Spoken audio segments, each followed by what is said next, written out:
Hello everybody and welcome back to Kerbal Space Program, where we were re-entering the atmosphere with Valentina's first orbital flight, even though she had some slightly problematic flights before, where I made mistakes. But this is her first orbital flight, and we are currently re-entering. I'm just attempting to keep us retrograde here. We just entered flight mode instead of orbital mode with the camera. And we are currently still accelerating as we fall towards the periapsis. That will, of course, change. I was hoping that we'd be doing our re-entry on the day side, but I'm not entirely certain that that's going to be the case. I didn't actually plan for that, and I probably should have, realistically. For now, though, I'm not burning off our extra 376 meters per second because I want to get as much horizontal distance as we can in hopes of actually making it over towards that day side. That would be nice. However, we're having a bit of a difficult time maintaining on the retrograde here, so I'm not going into the physics warp because that could be problematic.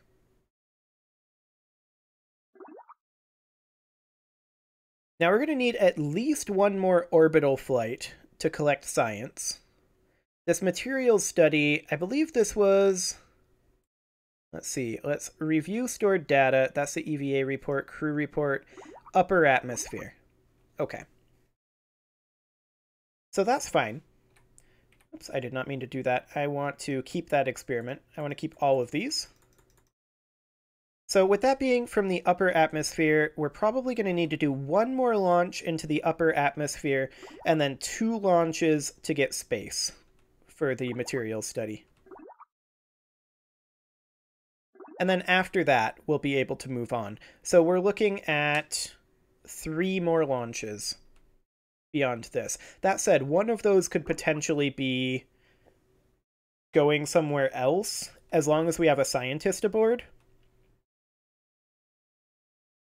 Well, if we actually redesign this to be a 2-seater, we could bring a scientist, put it into space, collect it, and then EVA and reset it. That might be an option. To do it just in one more launch, and then we can move on. Beyond the upper atmosphere one. So that would be a maximum of 2 launches. But that would have to have a 2-seater in the Mark 1 command pod. Well, not Mark 1 command pod, but in the command pod. Where are we currently? We're about halfway. That's fine. We're still bleeding off quite a lot of speed as we enter the atmosphere at a pretty shallow angle here, but this is why I put in the cut before the re-entry, because I knew that this was going to be a fairly lengthy process.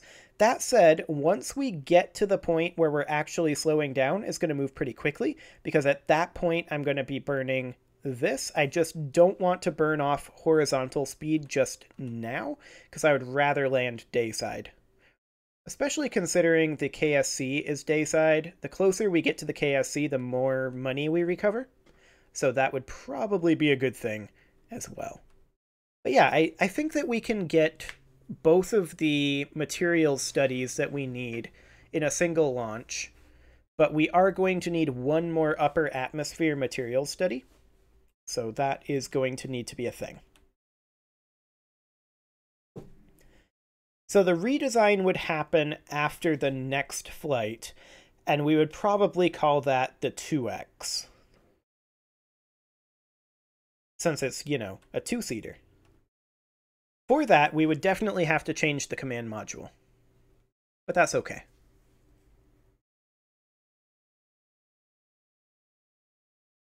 We're still cruising along at a pretty good clip, 2.3 meters per, or 2.3 kilometers per second. 2.3 meters per second would be slow indeed. But no, we are going 2.3 kilometers per second. And so with that, we are just about to the sunrise. And we are starting to see atmospheric effects. That's fine. As long as we don't start seeing overheat, then we're good. But you can see here, we're starting to see some daylight lit areas. So that is perfect. Our speed is still picking up at this point, but that will not be the case for too much longer. And yeah, here's the sunrise starting to come up. Excellent.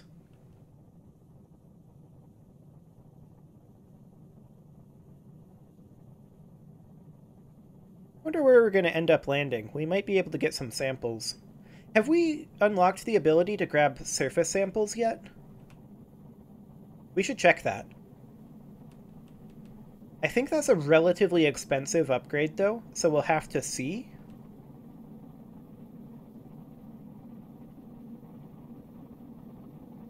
We're still accelerating a little bit, but not much at all.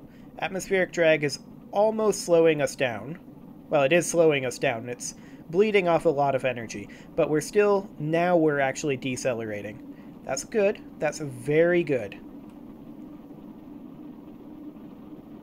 There's the sun.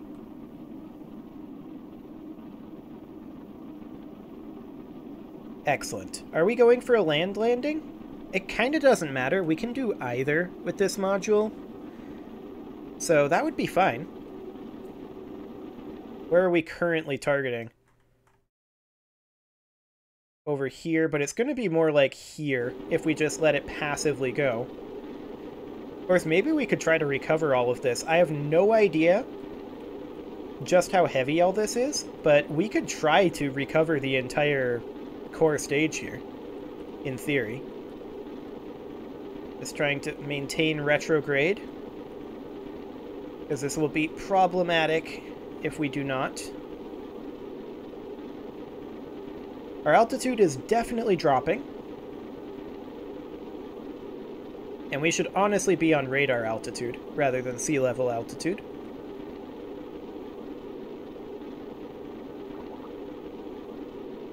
Okay.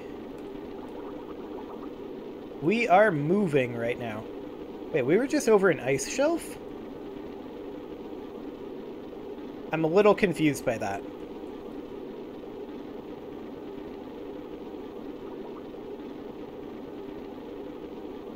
This whole maintaining retrograde thing is getting harder and harder. We're going to have to burn right now in order to just help us maintain retrograde and bleed off a lot of speed. Okay. That also helped us with our small overheat problem, because we bled off a lot of speed there, which is perfect.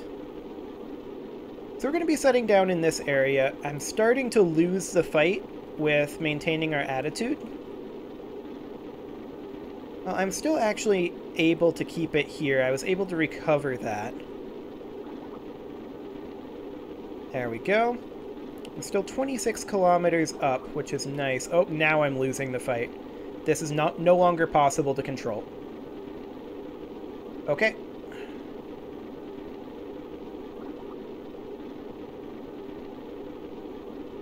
Yep. Definitely losing the fight. Well, we're coming back. Heat levels are looking okay for now. If we have to, we will jettison all of this. If not, I will attempt a recovery. Without that Delta V, though, I was hoping that we'd be able to use it as a quasi-propulsive landing. We'll grab this crew report and temperature scan, I guess. We'll collect all that. Okay, SAS can now be off. Fantastic. We're going to need to deploy these chutes as soon as it's safe, which it will be momentarily. It's now risky and safe. We're deploying that chute and this one. I'm not pressing space because that would stage this, and I'm not sure just how quickly we're going to land here. We'll have to see. I'd like to land on the side, but I'm not sure that that's an option. Like, we're probably going to fall over, right? That's going to be interesting. Because it's almost certainly... Yeah, we can't really... We didn't plan to land this horizontally. Let me put it that way. Hopefully, we'll be able to land and perch, but if the ground isn't flat, and this ground isn't amazingly flat, we'll have to see. Of course, with the main chute deploying, we're going to be hitting at what speed? Actually, that's not bad. I was expecting it to be a much faster speed. So let's go ahead and warp down a little bit. I don't know that this engine is going to survive, but this will be interesting. Okay, here we come. It feels fast. Boop. Well, we were able to save some fuel tanks, I guess. We'll grab a crew report, temperature scan, atmospheric pressure scan, EVA report. Excellent. And now we'll recover that.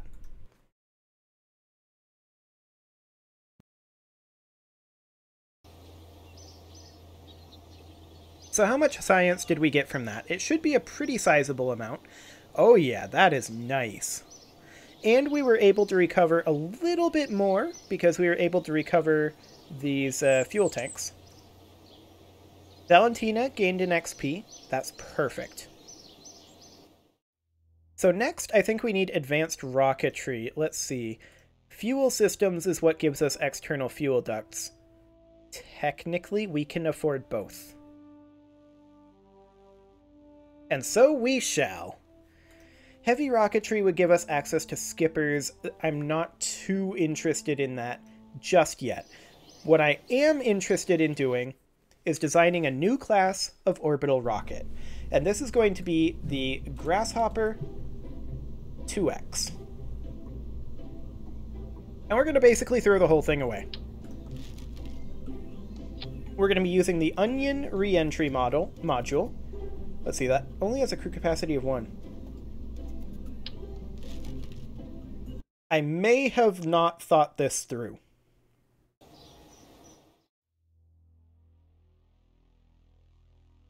Yeah, this is what we need. So we need a little bit more science. We're actually going to have to do another launch of the 1i. Okay, so we're going to have to load the 1i back in.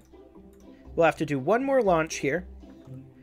And this will get us the science that we need to make the 2X, in theory. What do we have for fuel tanks?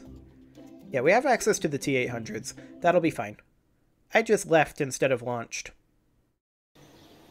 I'm not doing well at this today. This is the same day that I'm recording yesterday's episode, and yeah, it's not been going well for me. At least Battletech went well. That usually does, so. Okay, throttled up, check. SAS on, check. Let's go, Jeb. Apparently Jeb is in this. Off we go. Fantastic. So we are not able to gravity turn, really, while we have the SRBs going. So instead, we are going to have to try to maintain this altitude, and we are going to try to avoid having the flip this time. And in order to do that, we are going to steer much less aggressively towards the horizon. And that should result in us having a fair amount additional delta V when we get into orbit. We're going to be staging this stage very shortly, right now. Okay, and now we're going to gravity turn much less aggressively. Yeah, this is going ever so slightly better. This is the danger point right here as we start hitting that 45-degree marker, but it seems to be going fine. Our apoapsis is actually plenty high right now, so we're just going to go ahead and cut that and head over to the horizon. Excellent. And we will go ahead and do this burn momentarily. We did not get very much horizontal speed. That is one of the things that we are fixing with the next variant. Did I put this in the wrong place? I believe I may have. I want this right at the apoapsis. Just burn pure prograde. That is bizarre. We're just going to burn at the horizon. We're doing this the old-fashioned way. Need some horizontal speed. There's no doubt about that. So we're going to burn this until we're at about 1700 meters per second remaining. Actually, time to apoapsis is still decreasing. We're going to burn until that's increasing. There we go. It's now going up, so we are going to go ahead and try this maneuver again now. That's a little bit better. That'll do just fine. So we'll go ahead and lock to prograde since Jeb can do that now. And this is a 30-second burn, so we want to burn this at T-minus 15 seconds. We will run this material study here in space. Yes, I do realize that we did not run it in the upper atmosphere. That is fine. The 2X can handle that. And then reset it once we get to space and run it once again. Okay, so we're going to go ahead and be on stability assist, and we're going to burn this.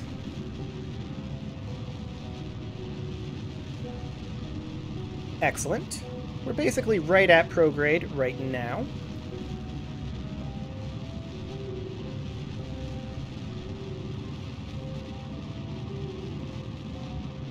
Okay, that got us the speed that we needed. Perfect.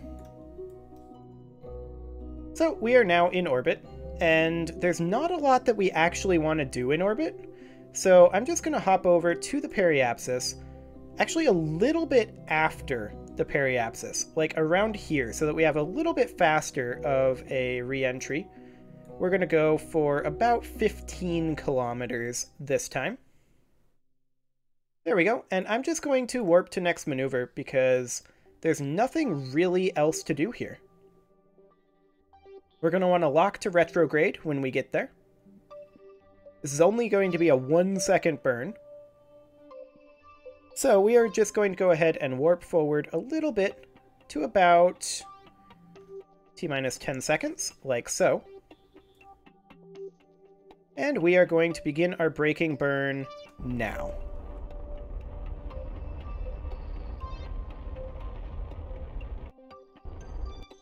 Close enough. Okay, let's now warp forward until we are in the atmosphere.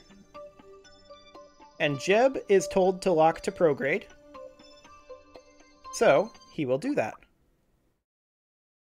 Go ahead and lock to prograde there, Jeb.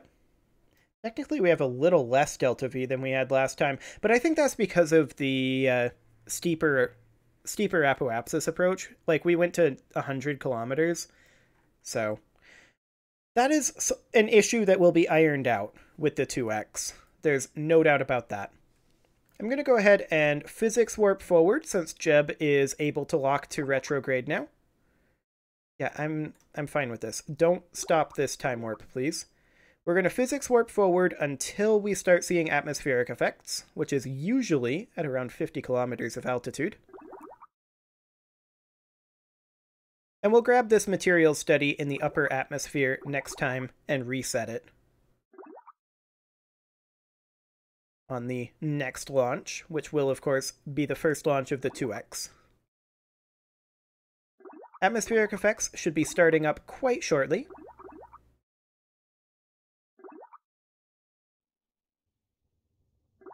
And here they come. Okay. I'm going to drop the physics warp because I don't trust it when doing this sort of thing, for, I think, obvious reasons. We're going to wait once again until we see heating effects, and then we are going to fire this engine as a re-entry burn.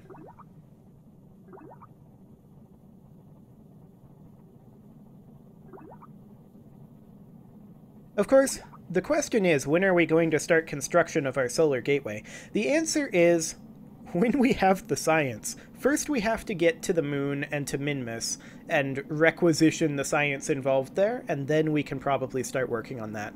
We need to decide what kind of orbit we want to put that thing in, like a resonance orbit or something. I have no idea what I actually want to do on that front, so that's going to get exciting. If you have ideas, you should probably let me know, and I will maybe attempt to pull them off. But complicated things like that, at least without the help of MechJeb, can be pretty difficult. So we'll see. We're not seeing any heating effects just yet. But if Jeb is able to hold retrograde, we may be able to recover the entire rocket if we're going to land in water, which it looks like we are. And that would be really good. If all we have to lose is the SRBs, those are the only expendable part, I would love that. To that end, we may want to consider going to 4 drogue chutes for the 2X, if we're going to try to do more recovery.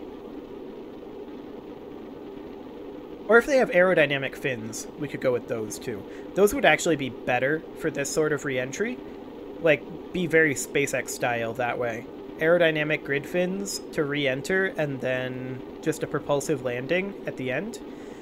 I would probably supplement the propulsive landing with parachutes.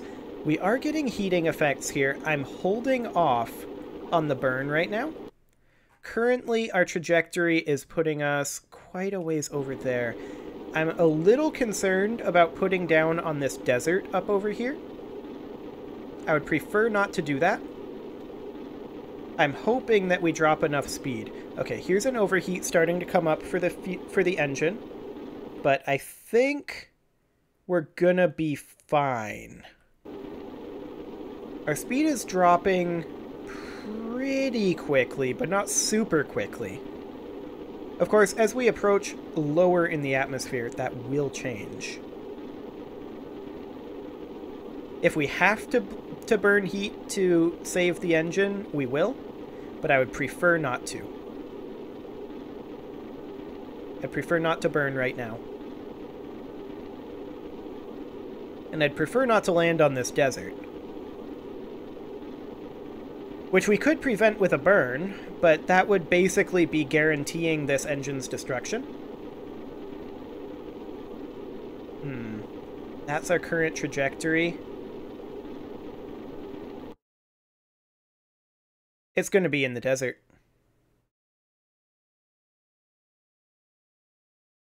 That's unfortunate.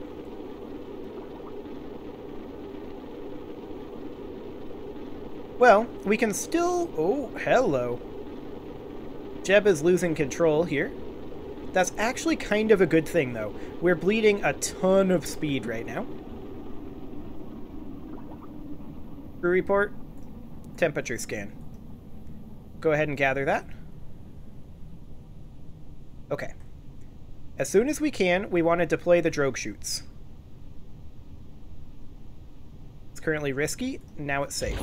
Drogue chute 1 out. Drogue chute 2. That'll allow us to deploy the main parachute. Destroy the main parachute? Yeah.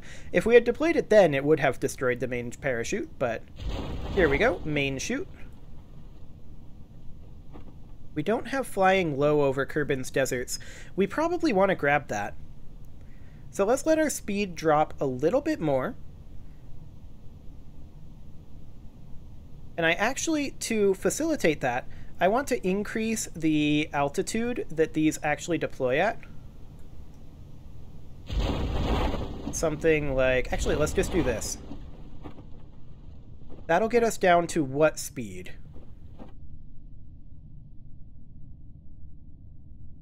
It should be, okay, 14 meters per second, currently 15. That should be safe to EVA. Yep, that is a most precarious situation. I agree, Jeb. Okay. I'm going to physics warp towards the ground for a little bit here. And we are looking to salvage this engine. That's the idea. Where's our shadow? We do not see it just yet. Okay. So all we're going to need to do is reduce our speed down to around 7 meters per second. Of course, our specific impulse is going down. I don't know if this is even possible right now with this engine on Kerbal, but we will see. Of course, in reality, this would create an awkward situation with the parachute lines, but that's not how KSP works. Still no sign of our shadow. It would probably be nearly straight down, like over... There it is. Got it. Okay, we are 700 meters above the radar surface. I'm going to keep going down until we are about 500. Actually, until about 100. I don't know why I said 500. Actually, doing it now. Okay. So we are going to be...